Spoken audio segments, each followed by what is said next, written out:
alaykum hammaga, biz kuzatuvchilarimiz. Biz sizlarga hozir shunaqa soha bo'yicha gips stegar chiqaradigan akalarimizga bitta gips uchun emas, beton quygani ham ishlatsa bo'ladi. Bu kimyoviy aralashmamizni chiqardik. Qo'lga, ko'zga yoki boshqa badanlarga ziyon tarafi yo'q. Betonda gipsni mustahkamligini oshirib beradi.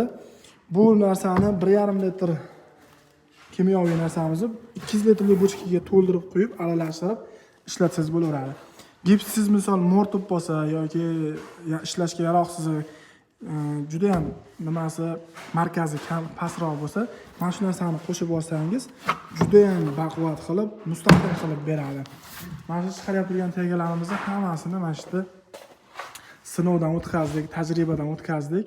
Olib ketib 1 litr olib, misol ishlatib ko'rsalar ham bo'ladi. Qirralariga ishlab chiqarishda qiynalmasligiga juda ham talabi kuchli ekan. Biz o'zimiz tajribadan o'tkazdik. Qanaqa ma'lumot kerak bo'lsa, bemalol aloqaga chiqarasizlar. O'zlarining misol narx-navosi bo'yicha, narx-navosi juda ham arzon. 25 ming so'mdan 30 ming so'mgacha chiqadi 1 litri. 1 litr olib ketib ishlatib ko'rsalar ham bo'ladi. Juda ham farqini bilasizlar, juda ham baquvvat, juda ham sifatiga javob beriladi. Bemalol aloqaga chiqaverasizlar.